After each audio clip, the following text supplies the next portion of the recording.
Good morning, 12th class. How are you all? Hope you all are good.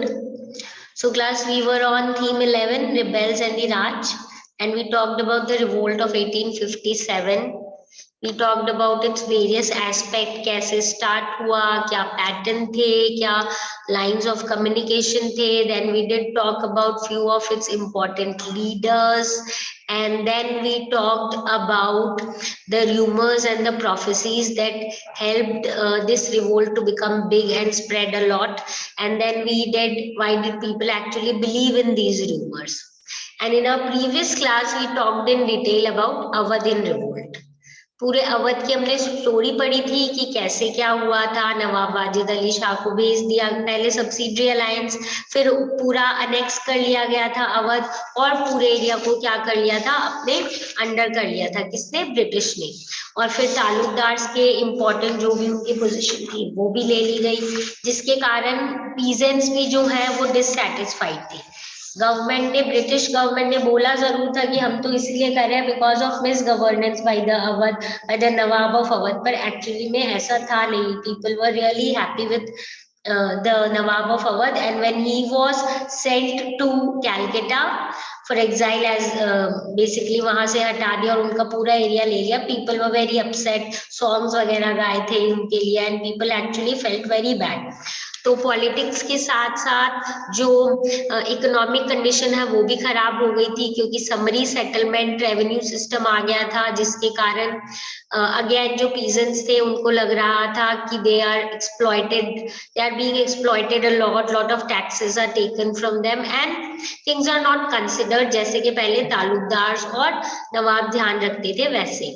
और उसके अलावा हमें पता है मेनली अवध से ही बंगाल आर्मी में ज्यादातर सिपॉइज जाते थे, तो उनको पता था उनके एरिया में क्या हो रहा था. और उसी टाइम जब ये न्यू कार्ट्रिज वाली न्यूज आई तो people could not now trust the British and then they finally rebelled. ठीक है, तो ये तो हमने कर लिया था till our previous class. Let us now talk about what the rebels wanted. यहाँ पे we need to understand few things again. ये रिबेल्स जो थे वो बहुत तरीके से इलिटरेट थे, तो वो ऐसा नहीं है कि बहुत कुछ उन्होंने लिखा था कि कैसे रिवोल्ट गया था, क्या क्या उनको प्रॉब्लम्स हुई थी. मतलब we have very little you can say evidences और रिटन यू कैन से जो सोर्सेज है about their side of history. Sepoys और रिबेलियन की साइड वाली हिस्ट्री कम है हमारे पास. रादर हमारे पास जो ये लोग करते थे, यानी कि जो ब्रिटिश ने जिस हिसाब से लिखा था उसके हमारे पास डॉक्यूमेंट्स बहुत ज्यादा है. So for us to find out what exactly rebels wanted is a little bit difficult depending upon the sources that we have. तो हमें बहुत ध्यान से पता करना पड़ता है कि what did the rebels actually want. अब हम देखेंगे कि जो ब्रिटिश है उन्होंने ये रिकॉर्ड किया था कि मतलब वो खुद अपने आप को ऑब्वियसली वो लोग हमेशा गुड लाइट में दिखाना चाहेंगे, and they said that they were good and they were the victorious one. और उन्होंने सिर्फ उन रिबेल्स को हटाया जो कि अनग्रेटफुल थे, बारबेरिक पीपल थे. They said that the rebels that is the Indians who rebelled were actually ungrateful people, क्योंकि ब्रिटिश तो उनके लिए अच्छा कर रहे थे पर वो उस चीज का उन्होंने कभी उनको थैंक ही नहीं किया या वो उसके लिए ग्रेटफुल ही नहीं थे ब्रिटिश के. ऊपर से ये लोग जो थे ना, ये बारबेरिक लोग, अनसिविलाइज लोग, वाइल्ड पीपल थे. They were not you can say civilized people. This is what was stated by the British. तो ये यही बोल रहे थे कि रिबेल्स जो है उनको एक तरीके से पूरा सप्रेस कर दिया गया था. तो हमारे पास ये तो हो गया ब्रिटिश वर्जन, पर जो वर्जन ऑफ रिबेल्स है कि उनका पॉइंट ऑफ व्यू क्या था वो हमारे पास बहुत कम है, क्योंकि ये ऑर्डिनरी पीपल या सिपॉइज जो है वो ज्यादातर इलिटरेट थे. ठीक है, हमारे पास सिर्फ कुछ प्रोक्लेमेशंस और इश्तिहार जो हम बोलते हैं नोटिफिकेशन. ठीक है, प्रोक्लेमेशन मतलब अनाउंसमेंट जो होती है, पब्लिक अनाउंसमेंट या कोई ऑफिशियल अनाउंसमेंट की कोई इंपॉर्टेंट इंफॉर्मेशन देनी है या कोई भी इंपॉर्टेंट उनको न्यूज पहुंचानी है, तो वो जो प्रोक्लेमेशन है, ऑफिशियल अनाउंसमेंट है, इंपॉर्टेंट इंफॉर्मेशन है, या तो वो है हमारे पास या कुछ इश्तिहार है जिनको हम नोटिफिकेशंस बोल देते हैं, जो कि रिबेल के लीडर्स ने इशू किए थे to propagate their ideas and persuade people to join the revolt. मतलब जब वो लोगों को बोलते थे कि हमारी बातें सुनो, ये रीजन है, हमें ब्रिटिश के अगेंस्ट रिबेल करना चाहिए, ये वो, ठीक है। So we do not have much that throws light on the perspective of rebels, यानी कि हमारे पास बहुत कम सोर्सेज है जिससे हम एग्जैक्टली पता कर पाए कि रिबेल्स जो है वो क्या चाहते थे, किस तरीके से सारी चीजें जो है उन्होंने अकम्प्लिश की। तो हम जब भी 1857 के बारे में हिस्ट्री रिकंस्ट्रक्ट करना चाहते हैं तो हमें एक्चुअली में डिपेंडेंट ब्रिटिश के ऊपर ही रहना पड़ता है, क्योंकि उन्होंने बहुत कुछ लिखा था उस बारे में। तो जब भी पढ़ते हैं तो हमें ये चीज हमेशा दिमाग में रखनी चाहिए कि British are writing these things from their point of view, ठीक है, कि वो क्या चाहते थे, वो क्या सोचते थे और वो क्या बताना चाहते थे। ये वाले डॉक्यूमेंट्स है तो हम उनके डॉक्यूमेंट्स पढ़ते तो है as source, but we as historian need to understand कि उन्होंने किस पॉइंट ऑफ व्यू से लिखा था और कितना इसमें सच है और कितना जो है अलग तरीके से बताया हुआ है। क्योंकि रिबेल्स ने बहुत कम लिखा था, इसीलिए हम डिपेंडेंट उन्हीं के जो ब्रिटिश है उनके जो भी डॉक्यूमेंटेशन है या जो रिटन पार्ट्स है उस पर डिपेंड करते हैं, पर उसके लिए हमें बहुत सोच समझ के उसको इंटरप्रेट करना चाहिए, ठीक है। अब एक और नई चीज जो हम यहाँ पे देखेंगे, vision of unity at during this time period 1857 में हम पहले तो देखेंगे there was no problem between Hindu and Muslims, actually बहुत यूनाइटेड वे में उन्होंने इस रिवोल्ट में पार्ट लिया था।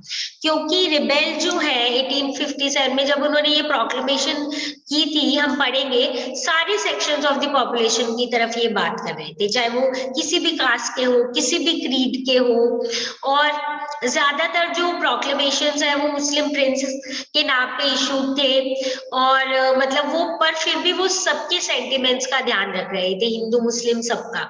जो रिबेलियन थे वो वॉर में हिंदू मुस्लिम जो है वो साथ में लड़े थे, उनको पता था हम या तो साथ में हारेंगे या तो साथ में जीतेंगे, जीतेंगे तो भी साथ में जीतेंगे, जो भी होगा वॉर में वो क्या होगा, it will be the result of their togetherness, ठीक है। तो हिंदू मुस्लिम विल इक्वली लूज और इक्वली गेन।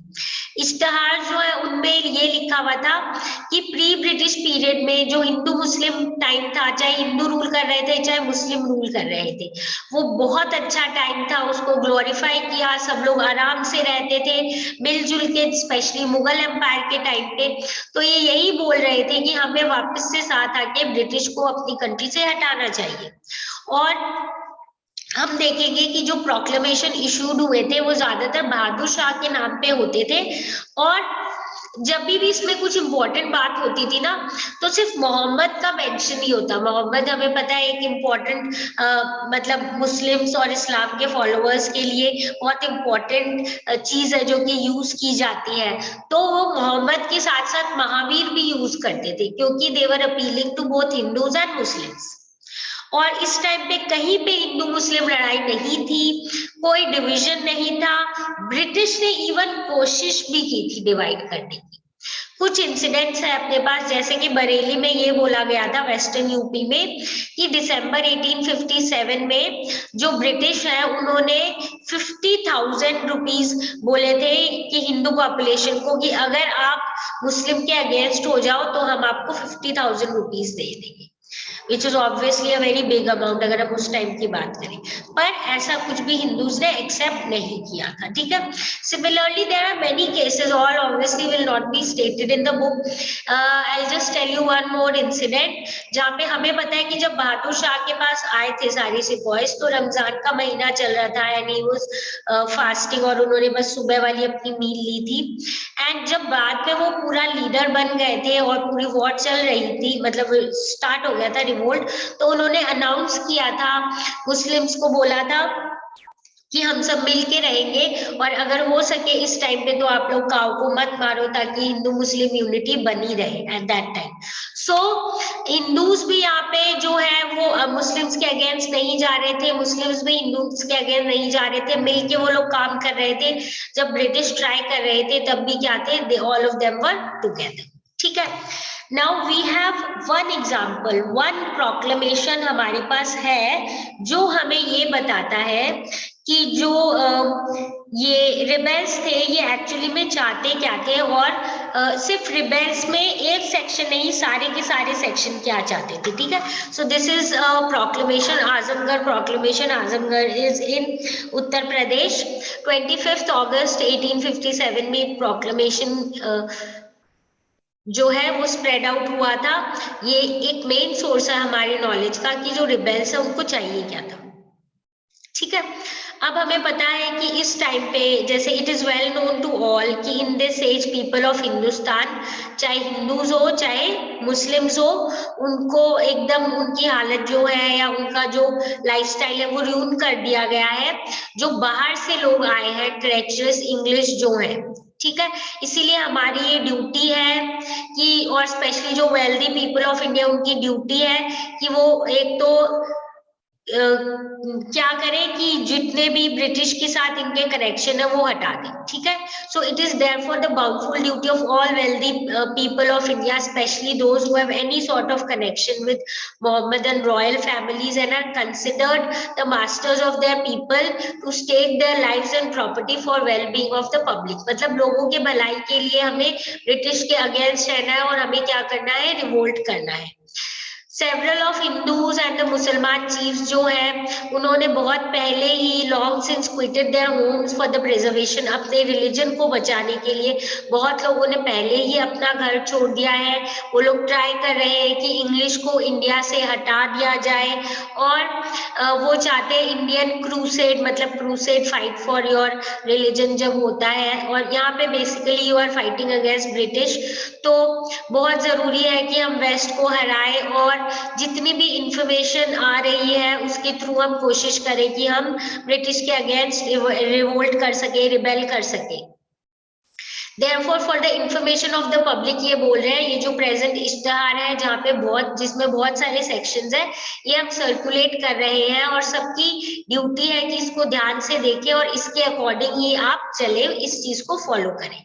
तो पार्टीज जो कॉमन कॉज के लिए पार्टिसिपेट कर रही है पर having no means to provide for themselves, उनको मतलब जो पार्टिसिपेट करना चाहते हैं पर जिनके पास कोई सोर्स नहीं है, उनको हम सब्सिस्टेंस देंगे। एंड हमें ये कोशिश करनी है कि जितने भी एंशिएंट वर्क्स हो, चाहे हिंदूज हो या मुस्लिम्स हो, हमें, और जो हमारे एस्ट्रोलॉजर्स की कैलकुलेशंस है, वही जो प्रोफेसी था ना कि 100 इयर्स बाद ये जो है मुस्लिम, ये जो ब्रिटिश है इनको ये इंडिया से आ जाएंगे और इंडिया छोड़ के चले जाएंगे। तो ये बोल रहे हैं वर्कर्स और वर्कर्स का जो वर्क है, एस्ट्रोलॉजर्स की जो भविष्यवाणी है, प्रिडिक्शंस है, इन सबको हम एग्री करते हैं, और हम चाहते हैं कि ब्रिटिश जो है उनको हम अपने इंडिया से क्या कर रहे, हटा दें। So this, as I am saying, they just circulated this one so that people know, and they are just saying कि हम ये चाहते हैं कि क्या हो जाए, जितना भी हमारा प्रॉब्लम है बिकॉज ऑफ ब्रिटिश, ये क्या हो जाए, this should be sorted out and the British should be sent out of India, and that is why we all have to follow. ये जो इश्तिहार लिखा हुआ है ये हमारी सबकी ड्यूटी है। ठीक है, incumbent means it is basically our duty and responsibility to throw these people out of India. ठीक है, अब इसके अलावा ये बोल रहे हैं कि ब्रिटिश को तो हमें यहाँ से हटाना है, हमारी ड्यूटी है, वैसे भी हमारे अगेंस्ट कर रहे हैं सब कुछ इसलिए, बट इसके साथ साथ हमें वापस से क्या करना है, बादशाही वाली गवर्नमेंट लानी है, पुरानी वाली गवर्नमेंट लानी है, वो जो सबके लिए अच्छा सोचती है, और ये हमारे लिए गोल्डन अपॉर्चुनिटी है। अगर हमने इस टाइम इस चीज को इम्प्लीमेंट नहीं किया तो फिर आगे जाके कुछ नहीं हो पाएगा, और ये बहुत बड़ी गलती होगी। ठीक है, जिसका बाद में मतलब बाद में हम बस सोचते ही रहेंगे और कुछ नहीं होगा। तो इन्होंने अलग अलग सेक्शंस में हर जो सेक्शन है उसकी प्रॉब्लम को डिस्कस किया है कि क्या प्रॉब्लम्स थी और हर सेक्शन जो है कैसे ब्रिटिश के अगेंस्ट थे। तो यहाँ पे रिगार्डिंग जमींदार्स ये बोल रहे हैं कि क्लियरली ये अपने बस मतलब अपने को क्लियरली ये पता है कि जो ब्रिटिश गवर्नमेंट है उन्होंने जमींदारी सेटलमेंट पे बहुत ज्यादा रेवेन्यू डिमांड किया था, जिसके कारण जमींदारों को एकदम उनकी हालत खराब कर दी, डिसग्रेस किया उनको, उनके एस्टेट को ऑक्शन पे डाल दिया जब वो रेंट नहीं दे पाते थे। और ये बोल रहे हैं ऐसी सिचुएशन जहाँ पे common lot maid servant slave और रिस्पेक्टेबल जमींदार जो है सबको कोर्ट में बुलाया जाता था, अरेस्ट किया जाता था, डिसग्रेस इंसल्ट किया जाता था। तो यहाँ पे ये क्या बोल रहे हैं, जमींदार जो है वो बहुत ज्यादा बैड कंडीशंस पे है, नॉट ओनली इकोनॉमिकली बट इससे पहले बहुत रिस्पेक्टेबल पोजीशन में थे, जो कि अब नहीं हो रहा है। तो उनके अगेंस्ट लीगल लिटिगेशन मतलब लीगल एक्शन भी लिया जा रहा था जमींदार के अगेंस्ट, और immense value of stamps, unnecessary expenses हो रहे थे सिविल कोर्ट्स में, और मतलब जो ये कोर्ट में लड़ रहे थे उनको और प्रॉब्लम आ रही थी, इतने एक्सपेंसेस और लड़ने पड़ रहे थे। तो ये बोल रहे हैं जो जमींदार है उनसे उनका पावर ले लिया जा रहा था, कॉमन जो ये कॉमन लोग हैं उनको भी प्रॉब्लम फेस करनी पड़ रही थी। जो भी जमींदार का जितना भी हम बोलेंगे होल्डिंग्स वगैरह थी उसको एनुअली टैक्स किया जाता था, even with the subscription of schools, hospital, roads, हर चीज पे टैक्स लिए जाते थे, जो कि बहुत ज्यादा हाई थे और ऐसा कुछ भी नहीं था पहले बादशाही गवर्नमेंट में। ठीक है, जो रेवेन्यूज डिमांड थी वो बहुत लाइट थी, लोगों के रिस्पेक्ट का ध्यान रखा जाता था, स्पेशली जमींदार, और बहुत अच्छी तरीके से वो अपने एरिया पे रूल करते थे। और ब्रिटिश आने के बाद इनको इतनी सारी प्रॉब्लम्स हुई, रेवेन्यू, इनके लैंड बिक गए और इनको बहुत कुछ फेस करना पड़ा, इंसल्टिंग, और जितने भी टैक्सेस वगैरह इनसे लिए गए थे और लैंड इनसे ले लिया गया था, उनकी ऑक्शन किया गया था, नीलामी की गई थी, प्रॉब्लम्स हुई थी और उनका पावर ले लिया गया था। तो ये तो प्रॉब्लम्स किसकी थी, जमींदार्स की थी। अब हम देखते हैं मर्चेंट्स को क्या प्रॉब्लम थी। देखो ये हमेशा कंपेयर करेंगे कि पहले वाली जो बादशाही गवर्नमेंट है वहां पे ऐसा कुछ नहीं था और ब्रिटिश के आने के बाद ऐसा हो रहा है। ठीक है, उसके बाद ये बोल रहे हैं इट इज प्लेन दैट ये जो ट्रेचरस ब्रिटिश है इन्होंने ट्रेड के ऊपर भी पूरा कब्जा कर लिया है। जो अच्छी और वैल्यूएबल मर्चेंडाइज है, चाहे इंडिगो हो, कपड़े हो, शिपिंग वगैरह, हर चीज पे इन्होंने क्या कर लिया है, कंट्रोल कर लिया है। ठीक है, जो ट्रेड पहले इंडिया वाले आराम से करते थे उस पे अब क्या है, इन लोगों ने पूरा का पूरा कंट्रोल कर लिया है। और जो हमारा इंडिया वाले हैं उनके पास छोटी मोटी ट्रेड, छोटी मोटी या बहुत लिटिल वैल्यू वाली चीजें जो है वो रह गई थी, किसके लिए, ट्रेड करने के लिए। प्रॉफिट्स ऊपर से जो ट्रिफल्स मतलब जो बोला ना छोटी मोटी ऐसी चीजें ही इनके लिए छोड़ दी, मेनली खुद ही सारे अच्छे वैल्यूएबल चीजों में ये ट्रेड करने लग गए थे। उसके बाद भी ट्रेडर्स के प्रॉफिट पे टैक्स किया जाता था, उनसे पोस्टेज के पैसे लिए जाते थे, टोल टैक्स वगैरह होता था, सब्सक्रिप्शन फॉर स्कूल्स वगैरह, हर चीज के टैक्सेस होते थे। यानी कि आपने ट्रेड भी ले लिया उसके ऊपर आप हर चीज पे टैक्स और ले रहे हो, चाहे प्रॉफिट हो, पोस्टेज हो, कोई भी हो। तो ये जितने भी कंसेशन, इसके अलावा अगर not with standing all these concession, merchants जो है अगर आपने ये सारी चीजें नहीं की तो आपको इम्प्रिजनमेंट मिलती थी, डिसग्रेस मिलता था, इवन कोई भी आपके अगेंस्ट कंप्लेन करता था। जबकि जो पुरानी वाली गवर्नमेंट थी यानी बादशाही गवर्नमेंट थी, वहां पे ठीक है थोड़ी बहुत होगी फ्रॉडलेंट प्रैक्टिसेस, बट आप देखोगे ट्रेड ऑफ एवरी आर्टिकल जो है both by lands and water was open to the merchants of India. Native merchants of India के लिए अवेलेबल थी। हर मर्चेंट की ड्यूटी इसीलिए आज है कि वो भी इसमें पार्टिसिपेट करें। क्यों? क्योंकि अगर वो पार्टिसिपेट करेंगे, वो बादशाही गवर्नमेंट की हेल्प करेंगे अपने मैन और मनी से, तो वापस से पुराना सिस्टम आ सकता है जब वो लोग अच्छे से रह रहे थे as compare to the British government. ठीक है। तो जमींदार को कैसे बोल रहे हैं आपको पार्टिसिपेट करना चाहिए, बिकॉज जमींदार अनहैप्पी है। ट्रेडर्स को बोला है कैसे पार्टिसिपेट करना चाहिए, क्योंकि वो मर्चेंट्स कैसे अनहैप्पी है। इसके अलावा हम देखते हैं पब्लिक सर्वेंट्स। अब ये बोल रहे हैं, ये कोई सीक्रेट नहीं है कि ब्रिटिश जो है नेटिव्स को एम्प्लॉय तो करते हैं पर बहुत लो पोजीशन पे करते हैं, रिस्पेक्ट नहीं देते हैं, पेमेंट कम है, कोई पावर नहीं होता उनके पास। ज्यादा इंपॉर्टेंट जो पोस्ट है रिस्पेक्ट वाली, जिसमें हम बोलेंगे पावर भी होता है, वो हमेशा किसको दी जाती है, वो हमेशा दी जाती है, वो हमेशा किसको दी जाती है, that is always given to the English. ठीक है। तो यहाँ पे हम देखेंगे लिटिल रिस्पेक्ट, लो पे, all of these were under the Indians, and the Englishman were given special department, lot of dignity, lot of salary, ये सारी चीजें, जबकि इंडियंस को नहीं मिलती थी।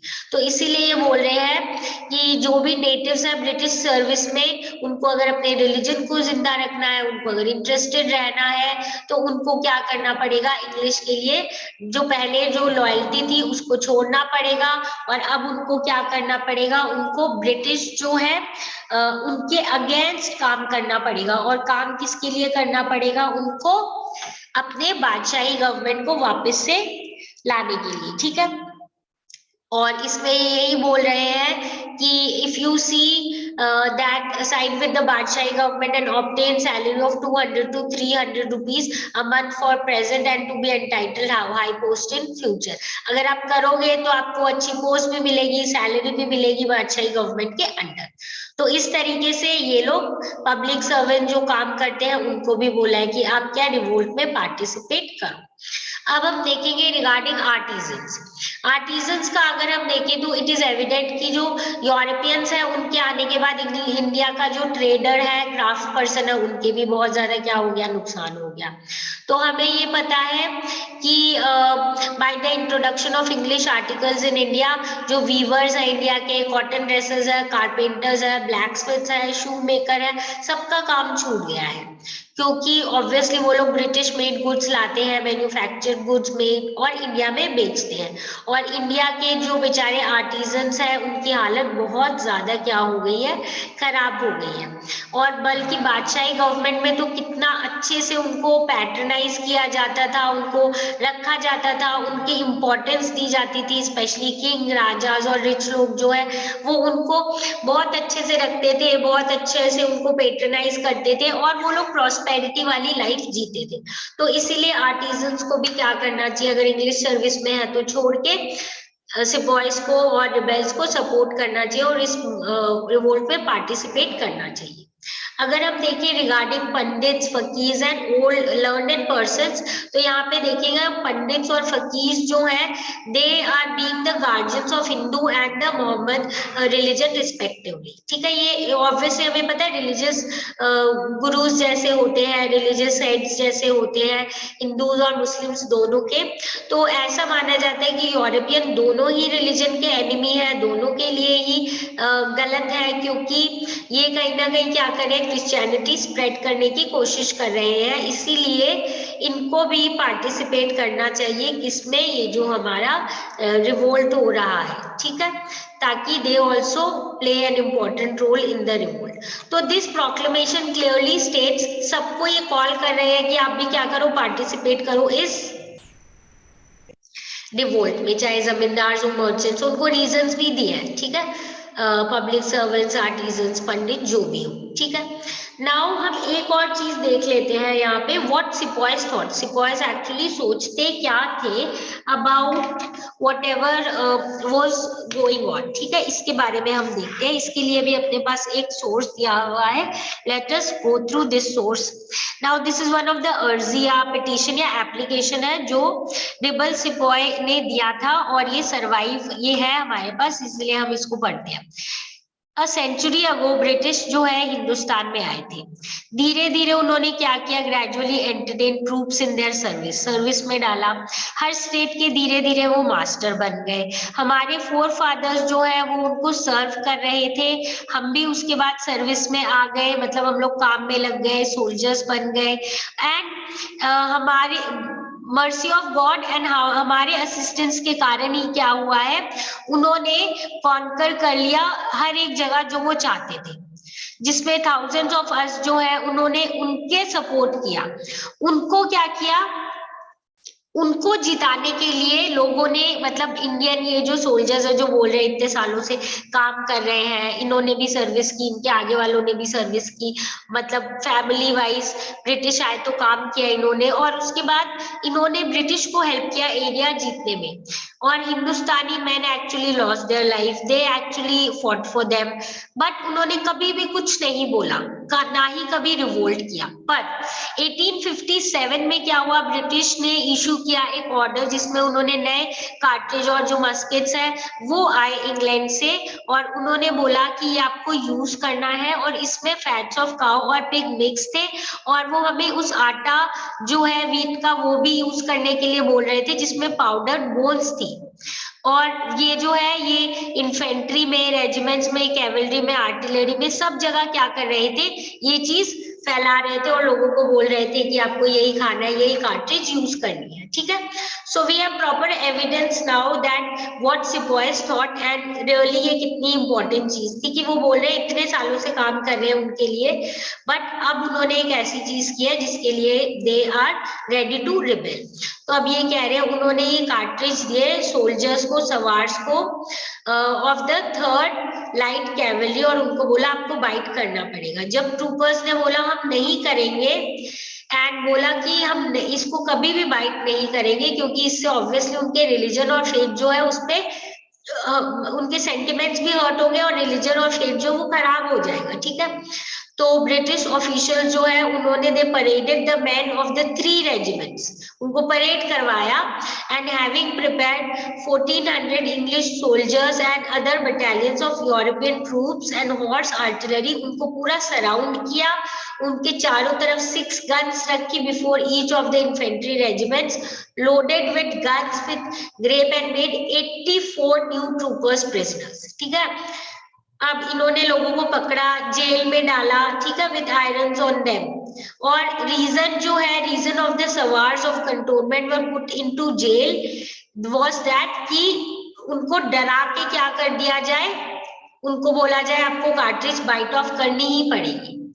But on this account we and our all countryman, हम लोग सब साथ आ गए हैं, हम ब्रिटिश के अगेंस्ट है क्योंकि हम अपने फेथ के लिए लड़ रहे हैं, और ये जो हम we have been compelled to make war for 2 years, 2 सालों तक मतलब हम ये वॉर हमें कंपेल किया जा रहा है कि हम ये कंटिन्यू करें, और राजा और चीफ हमारे साथ है रिलीजन के लिए, फेथ के लिए, और ऑब्वियसली क्योंकि वो भी तो बहुत सारी प्रॉब्लम से गुजरे हैं, चाहे सब्सिडरी अलायंस हो, चाहे डॉक्ट्राइन ऑफ लैप्स हो, तो वो भी हमारा साथ दे रहे हैं, and we have fought for 2 years in order that our faith and religion may not be polluted, कि हमारा फेथ और हमारा रिलीजन जो है वो पॉल्यूटेड ना हो, एंड इसीलिए अगर ऐसा हो गया तो सबका ही क्या हो जाएगा, एक्चुअली वो वही बोल रहे हैं उनका पूरा वर्ल्ड ही खत्म हो जाएगा। सो इसीलिए उन्होंने प्रोटेस्ट किया है। ठीक है, सो दिस वाज अ अर्जी, एक हमारा एप्लीकेशन था जो कि सिपाही ने भेजा था, और वो हमारे पास रह गया, वो हमारे पास सरवाइव कर गया, इसीलिए we have some information about this. ठीक है, सो these are, just keep in mind, these are few points like to show us that every section of the society was dissatisfied with whatever the British were doing. ठीक है, तो उसके बाद हम ये देखेंगे कि सारे जो है अगेंस्ट थे ब्रिटिश के, इसीलिए मिलके इन्होंने रिबेल किया था। अब हम कुछ सिंबल्स ऑफ ऑपरेशन देखेंगे, and then we will also talk about the search for alternative power, and then we will talk about the repression, कि ब्रिटिश ने किस तरीके से रिप्रेस किया जो इंडियंस थे उनको, इंडियन रिबेल्स थे उनको, and then we will move on to our last topic which will be the images of the revolt. So this is it for today. Now we'll continue the chapter from tomorrow. If you have any doubt regarding whatever we have covered till Now just come back with your doubts and we will discuss and solve the problems. Okay. So this is it for today. Now we all will meet in the next class.